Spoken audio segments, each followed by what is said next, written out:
టంకుటమా with Anil. ఇచ్చట అన్ని సినిమాలకి రివ్యూలు ఇవ్వబడు. సినిమా కూడా యూరి చాలా బాగుంటుంది.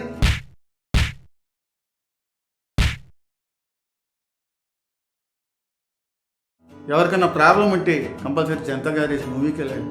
అక్కడ మోహన్ లాల్ గారు అన్నీ రిపేర్ చేస్తారు. మనకి బోర్కి వచ్చిన బండి సర్వీస్ ఎట్లా చేస్తామో సినిమా అంత మంచిగా సెట్ చేసిన. ఈరోజు మనకి మంచి మూవీ ఒకటి వచ్చిందండి. పండుగ సందర్భంగా వినాయక చవితి ముందు మీకు వినాయక చవితి శుభాకాంక్షలు. అందరికీ బాగా కలిసి రావాలని కోరుకుంటూ మన మూవీ రివ్యూ గురించి తెలుసుకుందాము. బండి రిపేర్ చేయాలి. స్టోరీ వచ్చేసి ఒక గ్యారేజ్ ఉంటుంది.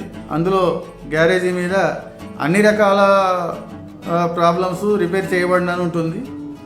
మనకి ఎటువంటి ప్రాబ్లం వచ్చినా బండిలే కాదు, మనకి నిత్యావసరంలో ఎప్పుడైనా ప్రాబ్లం ఉన్నా, ఆఫీసుల్లో ప్రాబ్లం ఉన్నా, అలాంటి ప్రాబ్లంలే కాదు, మనకి పోలీస్ స్టేషన్లో క్లియర్ కాని ప్రాబ్లమ్స్ కూడా ఇక్కడ జనతా గ్యారేజ్లో క్లియర్ అవుతుంటాయి. దీనిలో మోహన్ లాల్ అని ఆయన మెయిన్ రోల్. ఇందులో మన హీరోకి పెద్దనాన్న క్యారెక్టర్. జూనియర్ ఎన్టీఆర్ ఏంటంటే ఎన్విరాన్మెంటల్ సైన్స్ దానిలో కాలేజ్ చేస్తూ ఉంటాడు. అతని కాలుష్యం, పొల్యూట్ చేయటం ఇట్లాంటివి ఏదైనా ఉంటే అరికల్లో నుంచి మైండ్ దాకా వెళ్ళిపోతుంది.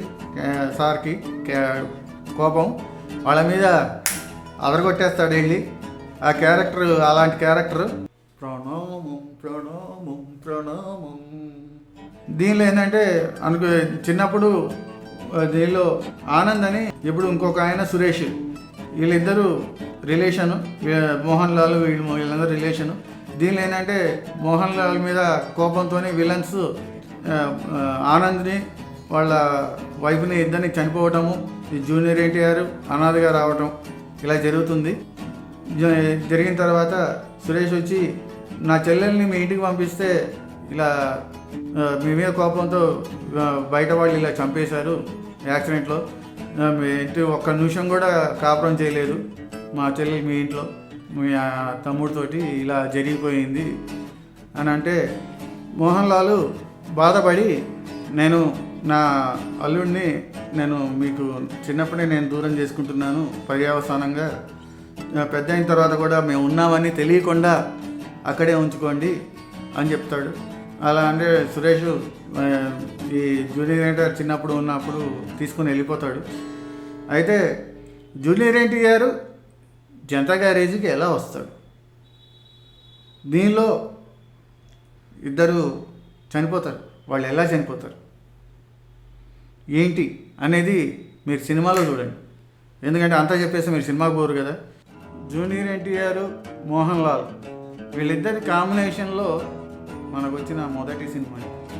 జూనియర్ ఎన్టీఆర్ యాక్షన్ నేను లైట్గా టచ్ చేస్తేనే భూకంపం వచ్చినట్టుగా ఉంటుంది, అది మొత్తం టచ్ చేస్తే మీరు అసలు మిగలరు అంటాడు. భలే క్యారెక్టర్ అది.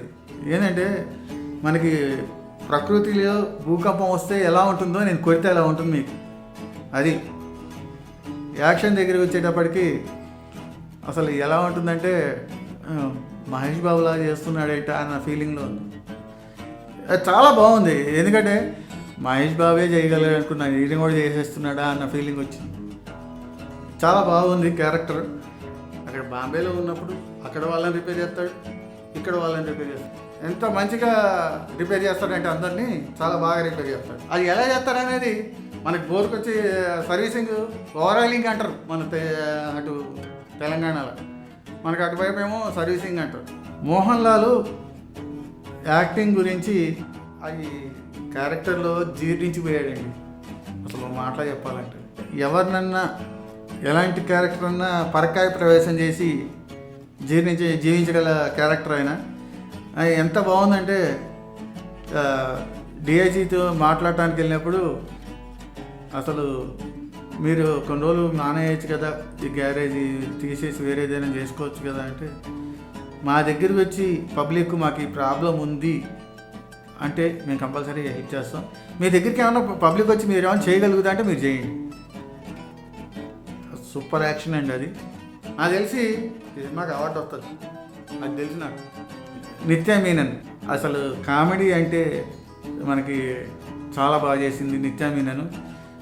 ఎంత ఎలాంటి క్యారెక్టర్ అంటే ఒక పులి కవర్స్ పాలిథిన్ కవర్లు కానీ దానిలో బీర్ సీసాలు తీసుకెళ్ళడం చాలా బాగుంటుంది క్యారెక్టర్. ఏంటంటే జూనియర్ ఎన్టీఆర్ ఎలా వస్తాడు ఏంటి ఆగా ఏంటి ఆ కవర్ ఎక్కడ కొన్నావు ఏంటి అంటే అది డౌట్ వస్తుందండి. ఏంటి నన్ను అడుగుతున్నాడు ఏంటి ఇప్పుడు బీర్ సీసాలు పట్టుకుంటాడా ఏంటా, బీర్ సీసాల కోసం కాదు కవర్ ఎక్కడ కొన్నావా, ఆయన దగ్గర నుంచి తప్పించుకోవడానికి ఏం చేస్తుంది ఏంటి అనేది మీకు మూవీలో చూడండి. మాకు డబ్బులు వద్దు, మీరు సంతోషంగా ఉంటే అంతే చాలు, సినిమా కూడా ఎల్లూరి చాలా బాగుంటుంది. వెన్నెల కిషోర్ ఒక మార్వాడి క్యారెక్టర్ అండి. మీకు ఎందుకు టీకి రాకూడదు, మార్వాడి వాళ్ళు ఎలా మాట్లాడతారో అలా మాట్లాడతారండి ఆ ప్లాన్లో. ఏంటంటే ఒక 5 minutes క్యారెక్టర్, 10 minutes అరౌండ్, కానీ చాలేదు. రోలు కొంచెం పెద్దగా ఉంటే బాగుండేది. నవ్వు అనేది మామూలుగా వచ్చింది కానీ కొంచెం ఎక్స్టెండ్ చేస్తే బాగుండేది.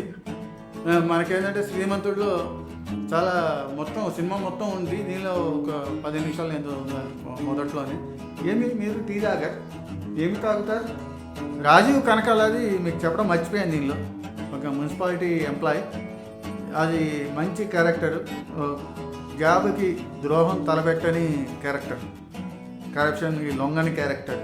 కొరటాల శివ గారండి, ఎంత మంచిగా ఆయిల్ వేసి గ్రీస్ పెట్టి స్కూటర్ టైట్ చేసి ఆ విధంగా సినిమాను బాగా తీశాడు.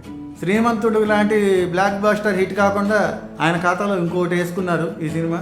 ఇది కూడా 100 daysకి వెళ్తుందని అనుకుంటున్నాను నేను.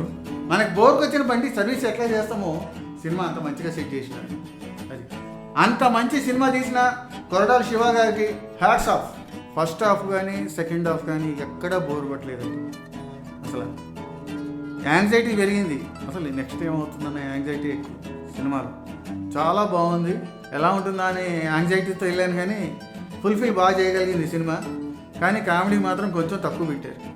దీనిలో కామెడీ చూసి వెళ్ళకూడదండి ఈ సినిమాకి, కానీ ఫుల్ఫిల్ చేసింది. ఆడియన్స్ అందరూ చాలా హ్యాపీగా వెళ్ళారండి. 100లో 1% అంటే మనం అది కౌంట్ చేయం, అలా ఉంటే ఉండొచ్చేమో, కానీ 99% అయితే అందరూ హ్యాపీ సినిమాతో. మనకి దీనిలో స్పెషల్ యాక్ట్రెస్ ఉందండి, లేడీ. ఒక సాంగ్లో తళుక్కుమంటుంది. ఆ యాక్టర్ అనేది మీకు సస్పెన్స్, అది నేను రివ్యూ చెప్పట్లేదు.